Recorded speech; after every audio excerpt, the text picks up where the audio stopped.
see that means in a private equity why we should discuss that products will put some light on that. All right. So if I talk about private equity, private equity, it means we are talking about private investment instruments. Am I right? If we talk about private equity,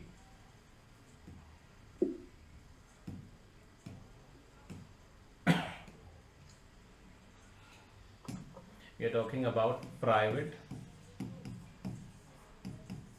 investment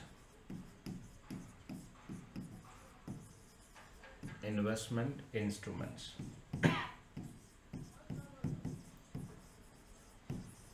And what are those private investment instruments? So it means any company can create it. If I ask you question like, can you list your company directly on stock exchange? I'm sure no, you cannot, right? So there is a process. It's a book building process. Before reach out to the IPO, you will have to follow some certain regulatory norms, conditions, obligations, and everything. But if I talk about private investment instruments, that would be little customized, right? So investor directly can approach, or company can directly approach to the investor. Directly means directly they'll approach it, and investor can invest directly in company. But if company want to raise, let's say XYZ company, if this company want to raise fund, as I said, company has of course that the last option. See, IPO, it's not a first option. Again, understand that as well. IPO, initial public offering. In the name you might see that initial public offering.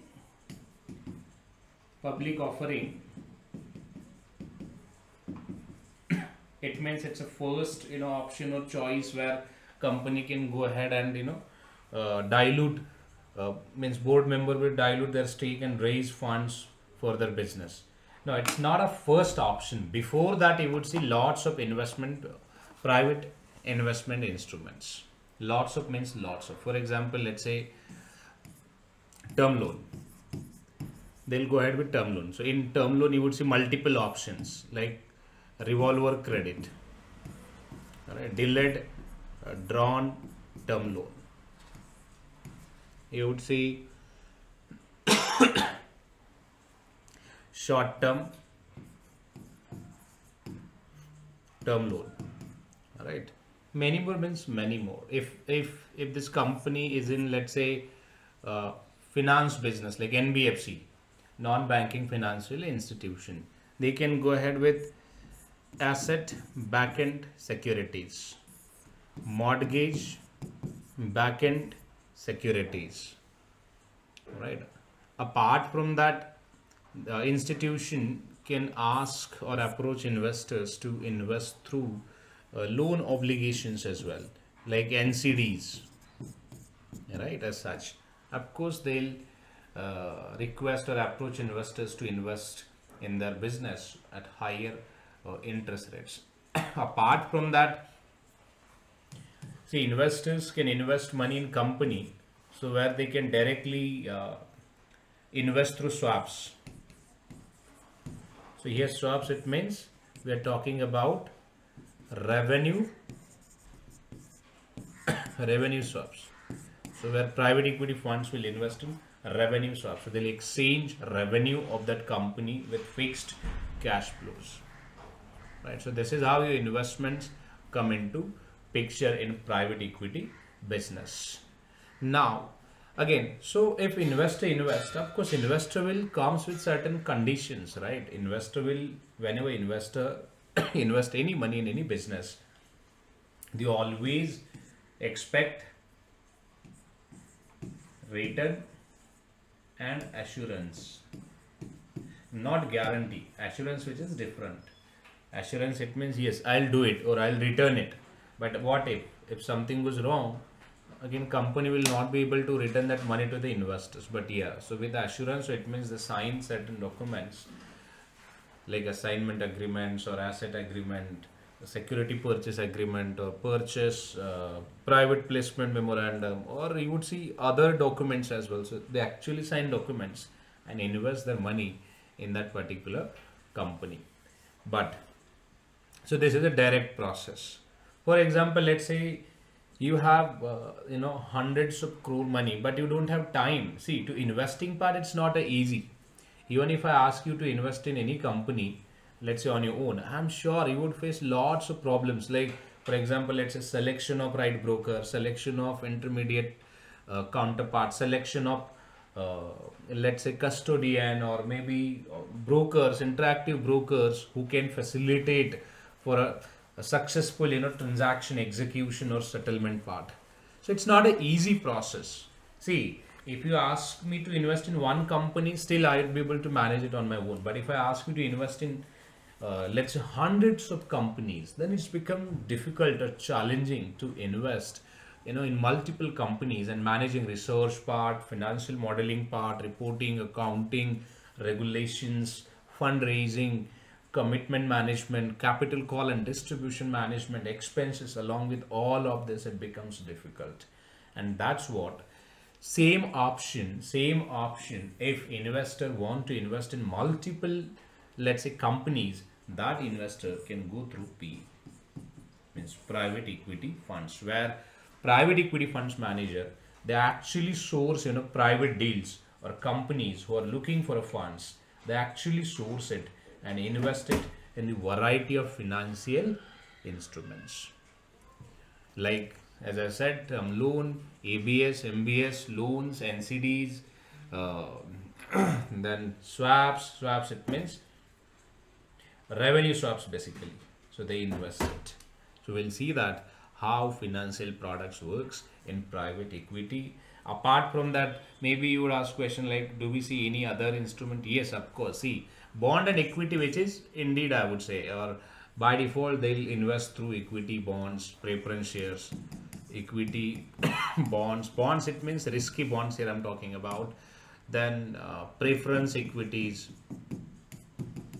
and all. So they directly invest through equity, bonds, preference equities and all right. So these are the financial instruments. But apart from that, I'll tell you something where private equity funds, they also invest in FX market as well. Why FX market? For a hazing purpose.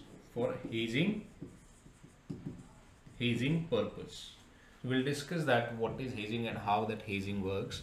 All right, but we'll start from the as I said, we'll start from the, let's say, term loan. So we'll start from that. So this term loan is basically, it's a part of loan syndication, how it works, and also we'll see that. But in private equity, we'll call it as a bank date. If you're looking for any trade processing or Recon, or I would say like bank date process, then you can go through my YouTube free session. So I have already uploaded, and we'll continue that series as well. So you can opt or access that free content. So what is revolver, DDL, ABS, MBS. So we're gonna post lots of session there as well. All right. So now let's see how CLO works. Here we are talking about CLO. CLO, it means collateralized loan obligations, but under loan syndication or bank date. Bank dates, you would see two different types. Note it down, please. This one is important one. One is CLO, collateralized loan obligation. CLO, it means collateral. So it means collateral, it means assets. Assets should be included or involved in this transaction. Collateralized loan obligations. And another one is CDO. CDO, CDO, it means collateralized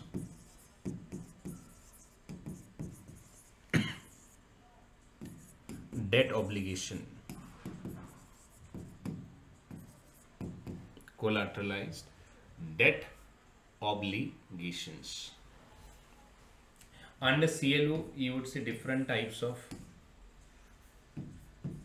loans and facilities.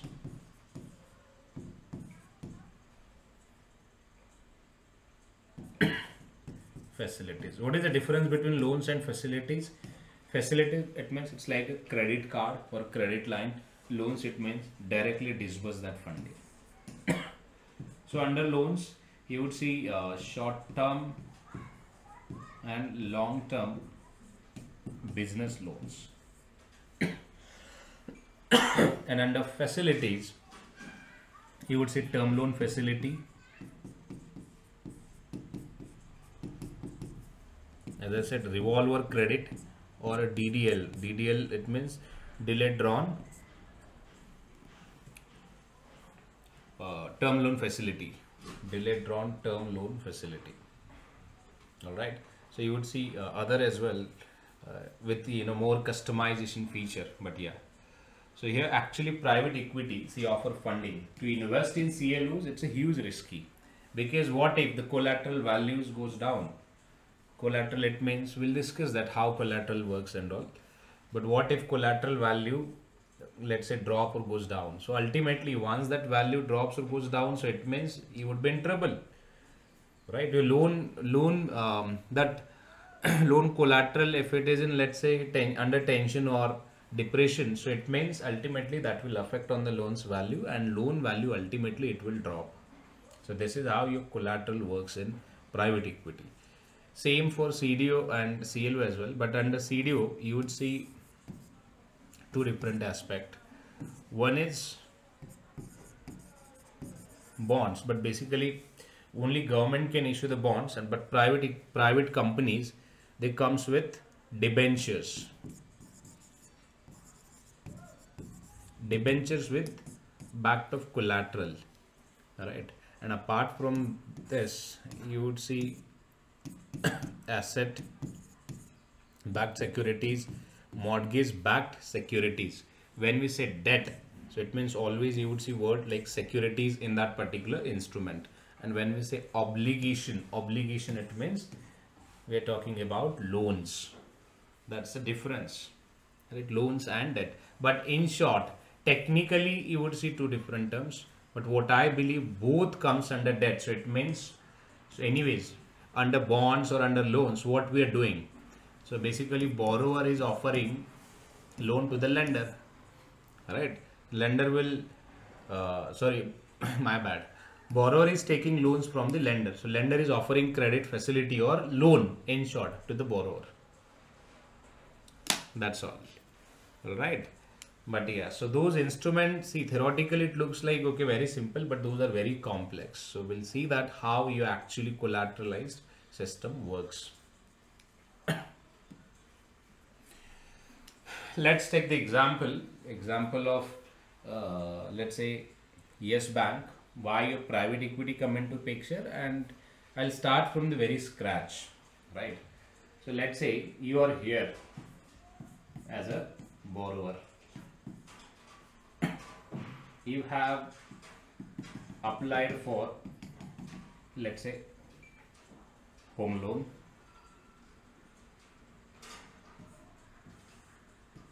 This is your house.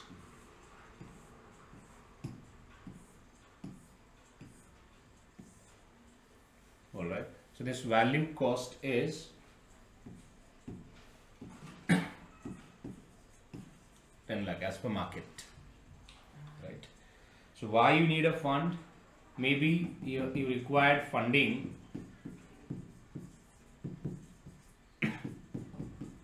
for personal use, or maybe home construction development. So it depends, right? Depends. And that's what you decided to take a loan on your property, right? You're holding this property. Now you have ownership, but you have decided to take a loan on this property. All right, but when you take a loan on this property, what happened? Of course, you will approach to the bank, let's say here is bank, right? Yes, bank. All right, so you have approached to the bank. Bank is agreed with, let's say, loan process, whatever loan that you want. Bank is ready with it, but bank already mentioned it, so they'll charge 9% interest payment, or maybe let's say 9% is very less in India at the moment. So let's say bank confirm it, they'll charge 15% interest payment. If you are agreed, let me know, we can go ahead with this deal. See, loan amount is 10 lakh, 15% which is interest payment per annum. So this is all about agreement. If this counterpart is ready, what will happen? I'll tell you now. They will sign one agreement. Sign one agreement. Agreement basically that would be your power of attorney. Power of attorney. Power of attorney, it's a legal document which provides, legal rights to anyone. If you, let's say, if you sign power of attorney with me on any of the goods, then I'll be the legal owner of that property, including I'll have a selling rights of that property as well. So it means I can sell that property without your permission. Once you sign power of attorney, so it means you are agreed with, to transfer your ownership of that particular property to other one. So it means when you opt for a loan, what you do, you sign contract. Or I can say you'll sign obligation, which is power of attorney. See, this power of attorney is like irrevocable documents. It will not revoke, before the maturity. Let's say the maturity is for 10 years. So that banker will hold the ownership of 10 years. Along with that, banker will hold the rights if, see, power of attorney will define other important terms like principal, interest payment, and then ownership title. If you repay this, then bank will revoke this. Revoke, it means revocation of power of attorney to the original owner of a property. So you will get your original power of attorney, then you can sell that property to anyone, right? So this is how actual process happened. So now let's go ahead. Let's say this person, means X person, is decided to go ahead and take the loan. So bank offer funding, right? Bank now offered funded as per the requirement. So this amount has been funded. All right. So once the bank funded, of course, bank will ask you to transfer power of attorney. So let's say borrower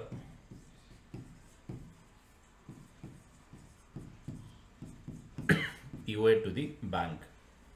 All right. So now this POA represent collateral. So this collateral, see, ultimately in real estate, we cannot transfer property from one location to another. We don't have that facility, correct? If I purchase, let's say, land in your village, can you transfer that land to my village? No, it's not possible. So it means that properties are immovable, I would say. So you cannot move them. And that's what we sign power of attorney to ensure that we are holding legal rights of that property. So it means we can sell it out any point in time in future if it is required. All right. So let's say we have power of attorney, but this power of attorney sometime means RBI won't allow to keep with bank. So sometime might happen that bank can, easily manipulate the documents and take the undue advantage of that particular documents. And that's what bank always ask, lender to appoint trustee. Appoint trustee. Trustee basically hold all these POIs in digital format or in their locker. So in modern form, you can say custodian. who can take the custody of banks assets or banks obligations. And eventually in loan market you would call it as a warehouse as well. So warehouse basically the store or the sorry, it's like a store, so where you can transfer all your documents at one place as an assets or collateral, and the trustee or custodian or warehouse facility agent will take care of it. All right, so this is the one process. See, so far let's assume it, so 10 lakh loan and everything was going well, but suddenly what happened, bank is now facing issue with liquidity. Now bank is facing issue with liquidity, so bank is looking for more, let's say, funding. So how bank can raise funding? If I ask this question to you, let's say now the bank is looking for a funding, then how bank will raise additional funding to mitigate their cash demands and all? Come on.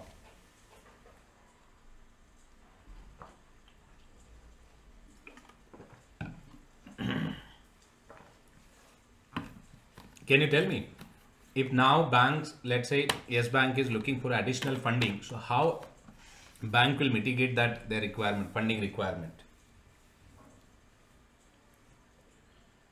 Abhijit?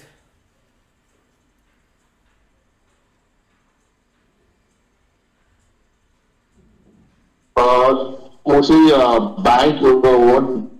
bank is usually sell that loan in the market, that like securitization, and raise the money.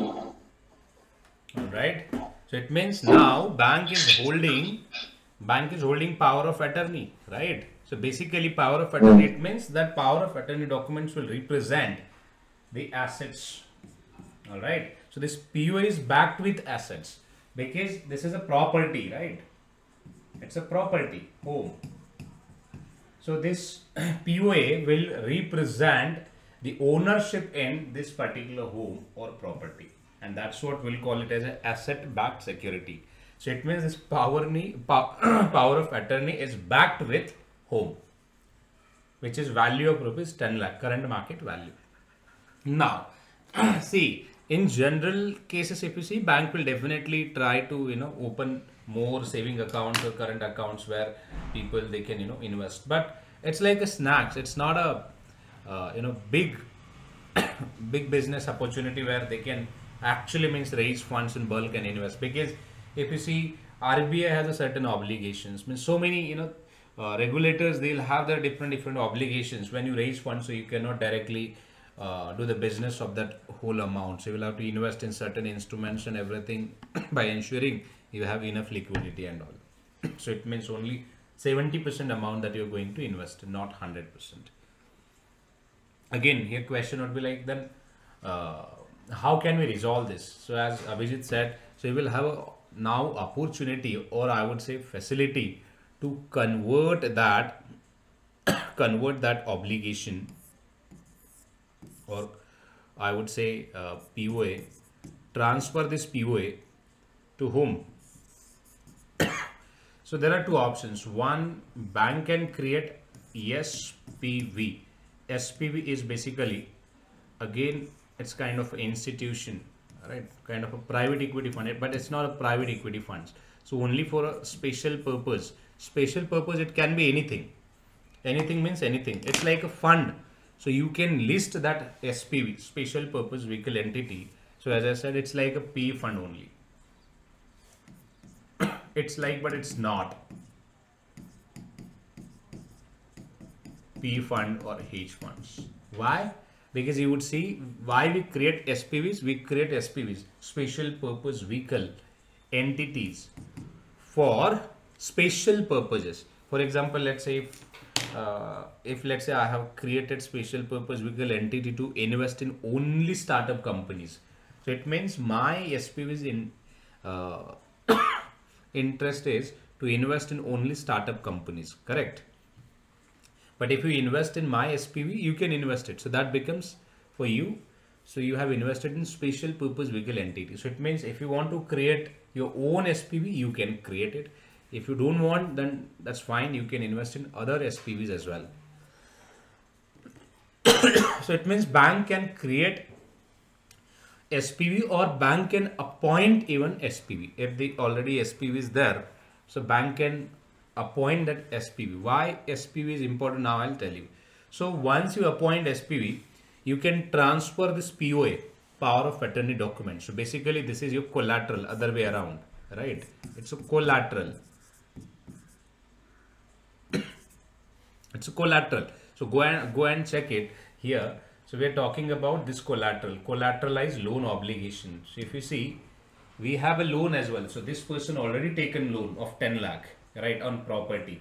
So it means this has become your loan. But if I talk about power of attorney, that becomes your collateral. So this is basically collateralized, already this person collateralized loan obligation, right? So now, so that obligation which is bank is holding, but bank is facing liquidity. So bank want to generate more profits or more, let's say, cash flows.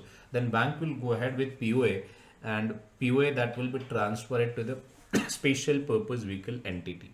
Once that, SPV, special purpose vehicle entity, received this obligation, again, as I said, it's an asset, right? If you received any assets, so you can split that assets into small tranches, and you can list that tranches, or maybe you can issue the tranches in market. So it's very simple.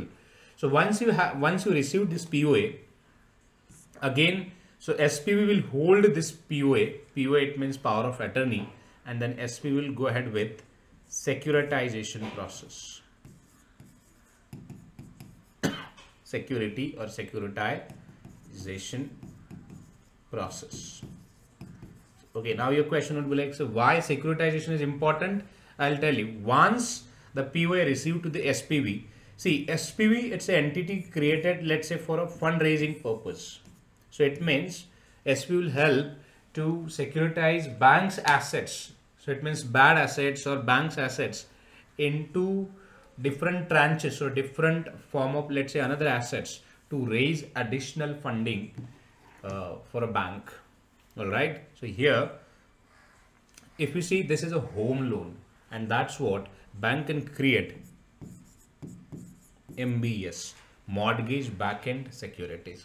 Sorry, SPV can create mortgage backend securities. Here you might see class as well, MBS A, MBS B, and again, let's say MBS A is offering, let's say, 5% interest payment, B is offering 6% interest payment. So B, it means basically, let's say it is for a risky one. A, let's say, which is healthy one. So there is no risk, which is high risk involved. But now, if you see this, entire loans or ABS, if you see directly, they'll represent ownership in POA, which is already deposited in custodian, or maybe I would say, here POA, it means your collateral documents, which already it was issued. So ultimately, MBS would be a security. MBS would be a security, but this MBS is holding ownership right in POA, which is power of attorney, and this power of attorney represent this home. And that's what, now if you put everything in a systematic way, let's say first person taken loan and transfer power of attorney to the bank, then so this is becomes your basically loan process, collateralized loan, other way side. So it means from this borrower to bank. Then if the bank need again additional funding, so bank can collateralize that power of attorney to the, let's say, SPV. Then SPV will help to raise funding to the banks, because SPV will split this POA into small units. So that becomes your securitization basically, and that units which will issued in market. So basically here finally PE, hedge funds and HNI investors they'll participate to purchase MBS, ABS or different financial instrument, and that's why your fund come into picture, private equity. Now you can relate.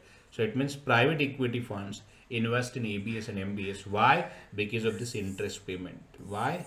Because of, if they want to diversify and take the benefit of interest payments and all, they'll invest in such a financial instruments.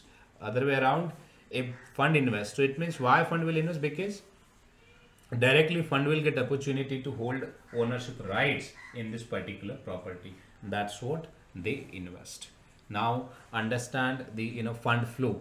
So here again, private equity funds will invest in MBS and ABS. So basically this entity will receive, let's say, 10 lakh cash, right? So SP will accept it, and that cash will sent out to the bank for more business, where bank can commit sorry 10 lakh 5% interest payment on that raised money, additional funding, which is the funding raised through special purpose vehicle entity. So basically then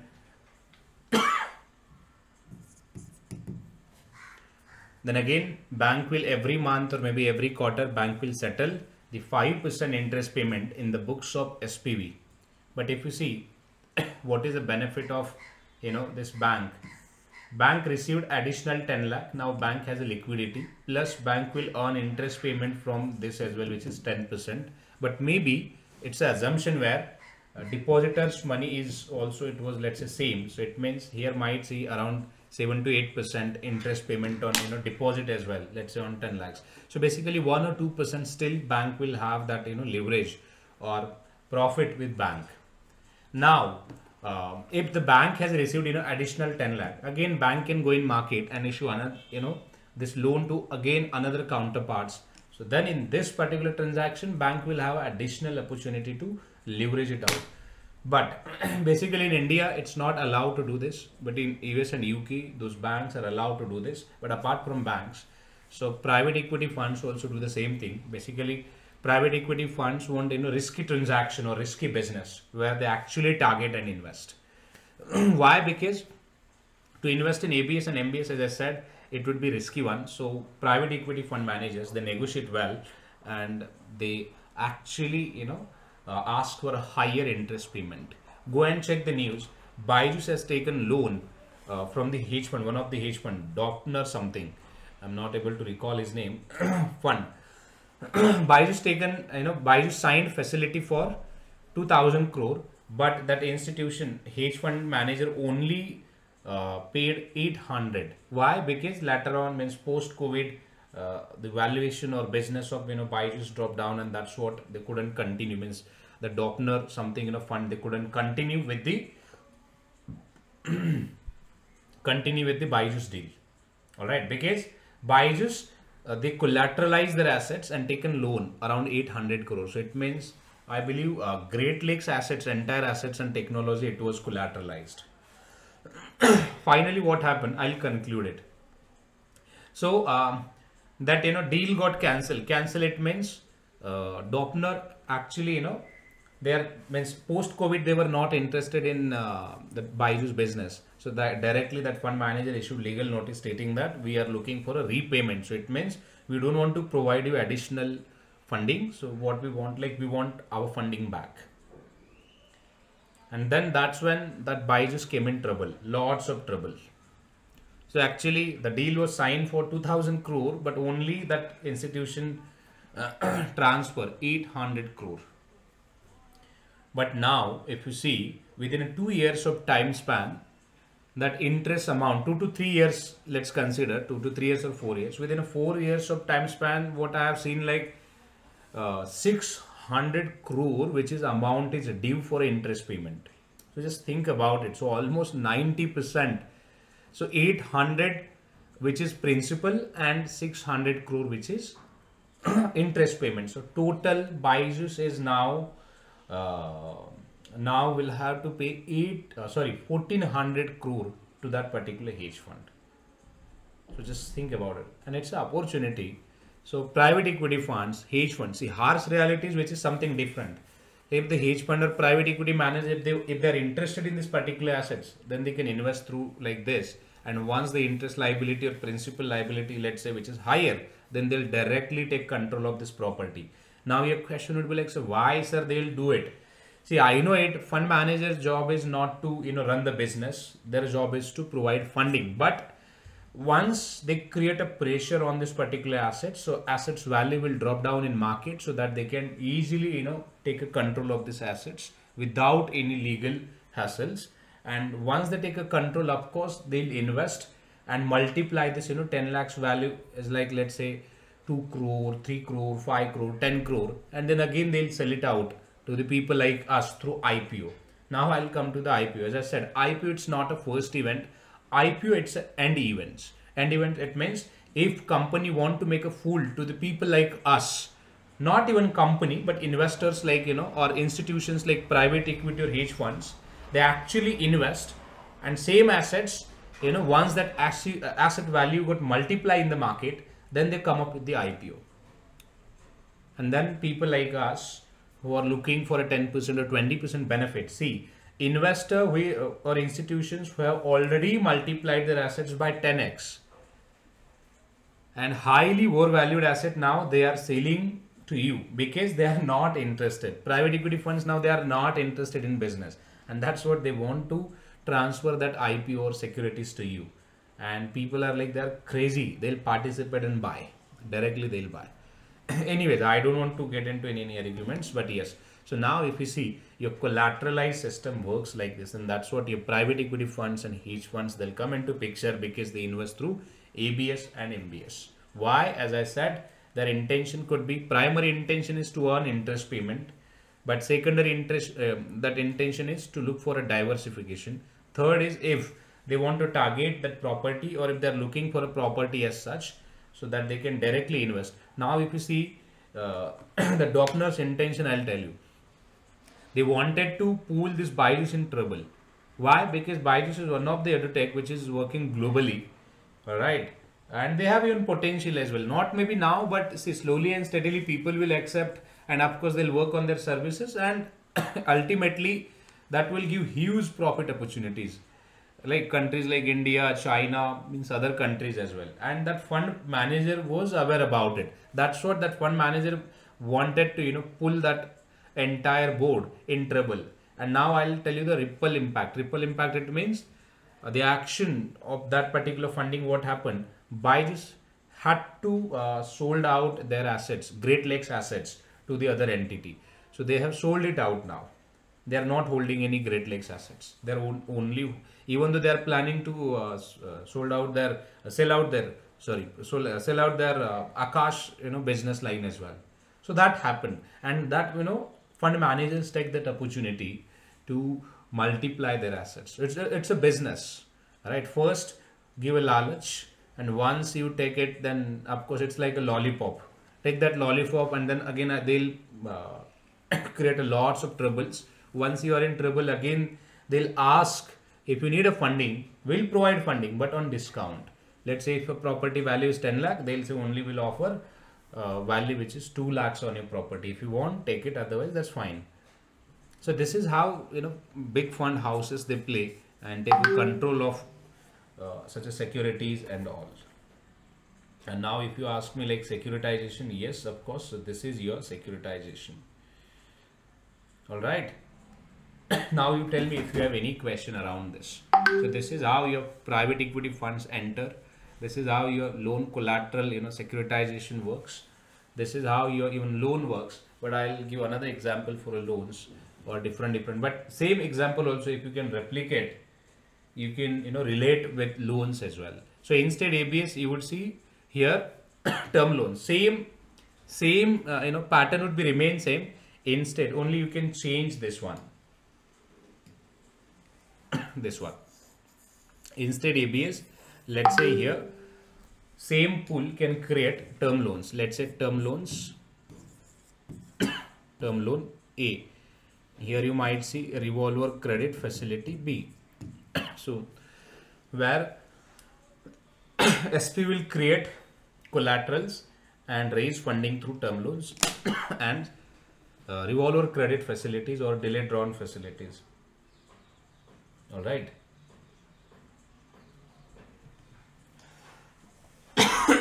All right. So this is how you can relate this ABS, MBS term loans, in your private equity products.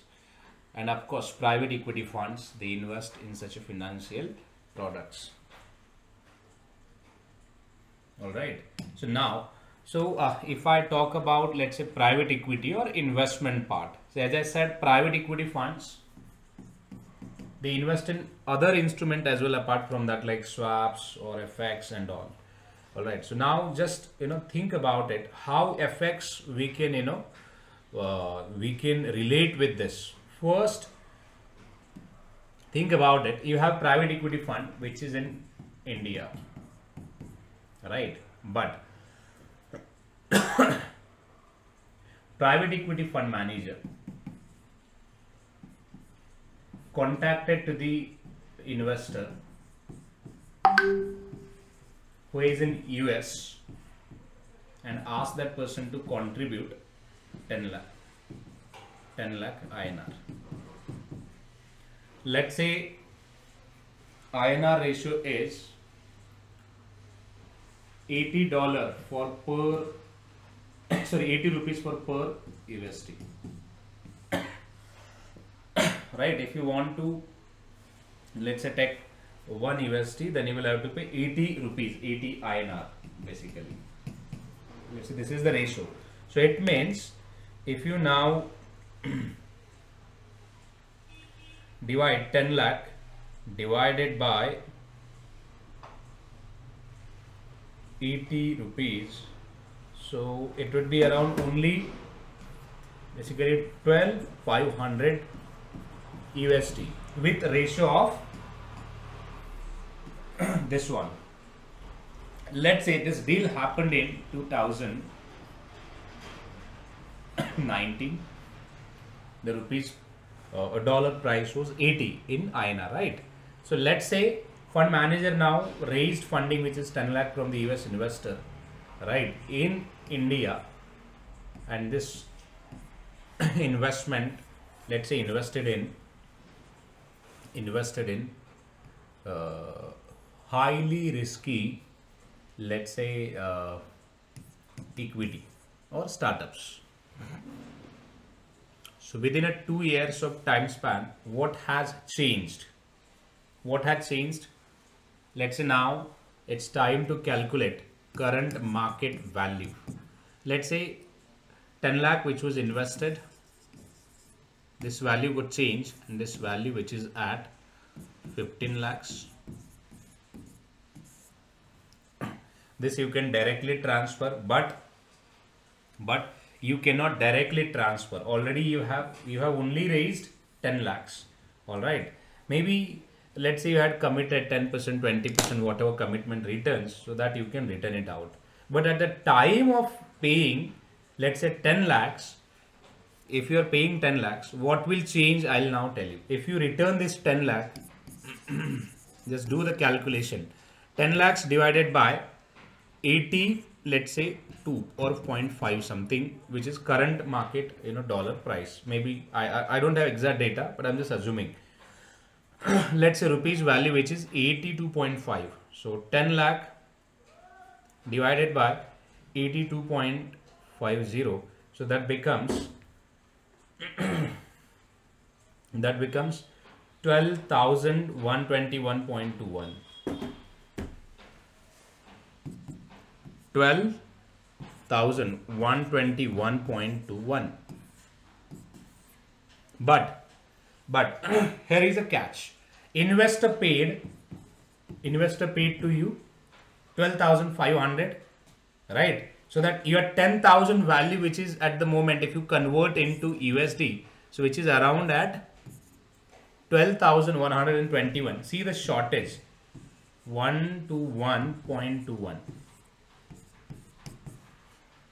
minus, just do it, 1250. So $378, which is still you will have to pay extra. So ultimately, if you convert this into your rupees, so you will have to pay almost 31,000 extra. You will have to pay, means calculation would be like this: 10 lakh 31,250 as a capital only. Now your question would be like, sir, what happened in this case? Can you elaborate more? See, actually fluctuations in currencies, two currencies, due to the inflation, which has been impacted on your investment as well. Invested value was 10 lakh, but due to the currency change or change in the, let's say, invested currency got depreciated, and let's say fundraising currency got appreciated. So this is kind of a FX transaction. Due to the FX, let's say market volatility, there is there is impact on your investment as well. So you will have to pay more 31,250 rupees extra to repay as a capital to the investor. Now, what if, sir, if we can hedge? If we can hedge, it means mitigate the risk. Mitigate risk. So how? See, fund managers are very smart. They know it how to play it.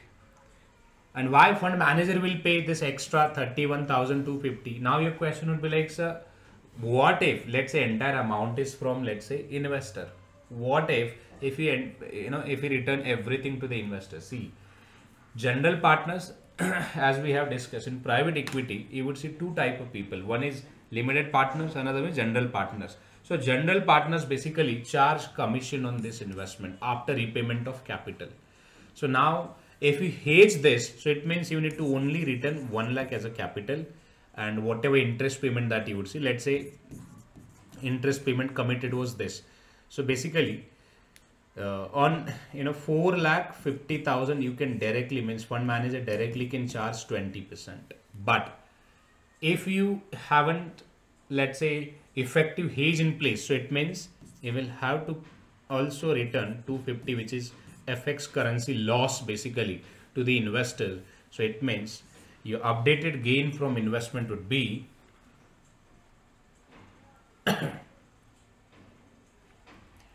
31,200, 31,250, 4,50,000, 31,250.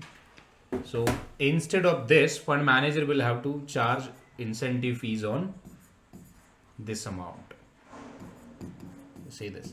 If you charge 20% on this, of course it would be higher, and if you charge this one, of course it would be lower. So why should I leave my returns, right? Why should I leave my returns? And that's what fund manager come up with: hedging strategy.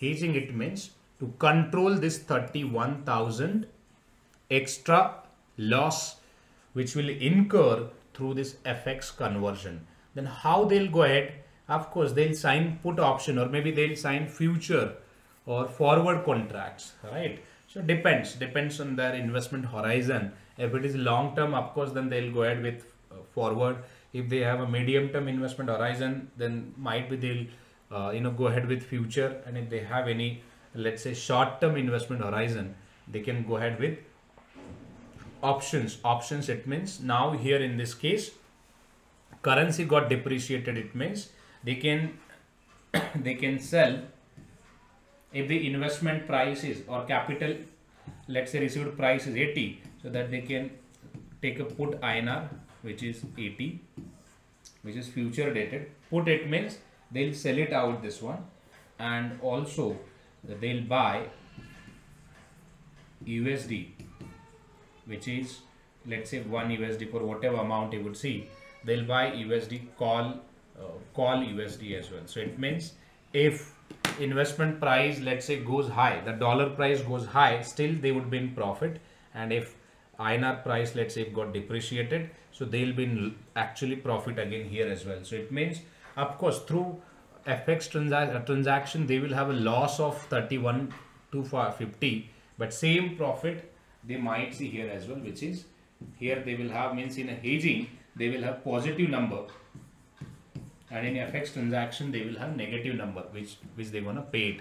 So if you see positive plus negative, so they'll be able to mitigate that risk, right? Through option contract, hedge fund or private equity fund will receive 31,250 which is profit, and through FX transactions of course they will have to pay more. So actually if you offset, both 31 positive 31,250 minus 31,250, so there would be no impact. So ultimately, so this is how you can create a hedging, and that's when your FX transactions also come in picture as well for a hedging purpose, right? So same you can relate with the previous one example. Let's say means in a 10 lakh which is invested by the private equity fund, that the fund is from let's say other country, but that fund, let's say, raised investment from different country, country of investor, let's say India or maybe other country, right? So if you raise fund like this, then of course then definitely you will have to look for a hedging as well. Now third part is your question maybe would be around, so you mentioned about swaps, why swaps will come in picture. Same example, if I continue, same example, let's say obligations. So first of all, if you see, bank has a POA, right?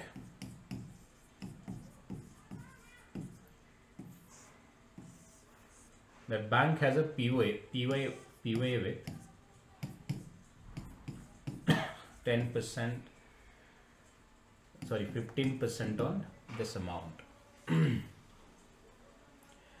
What if the revenue from this transaction, if you see revenue, just calculate it for a better understanding, it would be around 1.5 lakhs for per annum, which is a revenue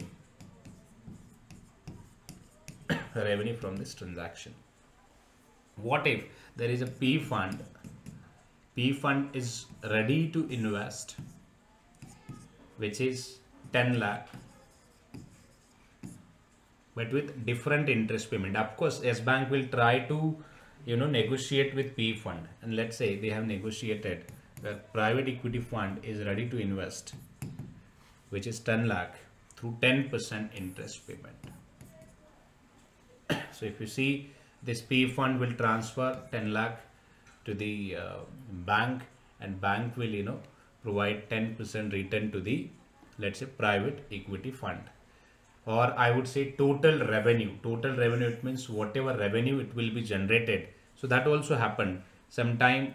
Yes Bank can transfer entire revenue, means 1,50,000 to the P fund, and P fund can provide benchmark, or basically you can say indices interest rate. Let's say interest rate indices which is at 10%. So P fund can offer, which is 1 lakh,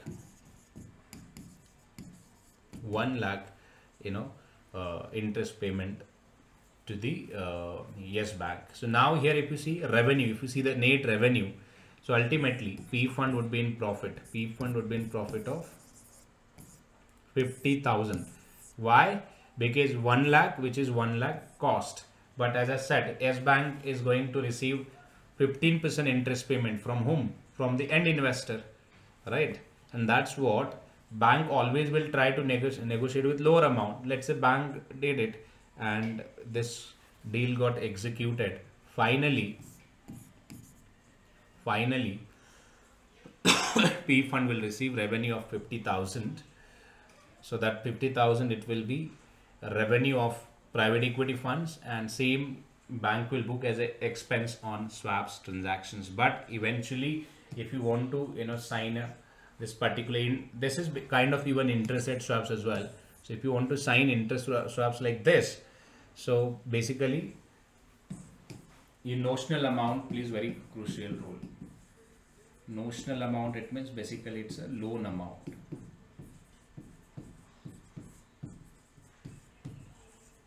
Loan amount plays crucial role. If you have a loan amount, then you can look for a exchange of cash flows, because this is the part of your cash flows, and when you exchange cash flows, so that becomes your revenue. So revenue that you can exchange it, and this is comes under your revenue, or I would say cash flow, in revenue or interest rate revenue. So that depends. All right. So I'll give two more examples, but not now. We'll discuss equity swaps or other, revenue swaps from organization perspective and all, how it will happen. So we'll discuss that as well. So how private equity funds can identify, companies and invest through IRS. But yeah.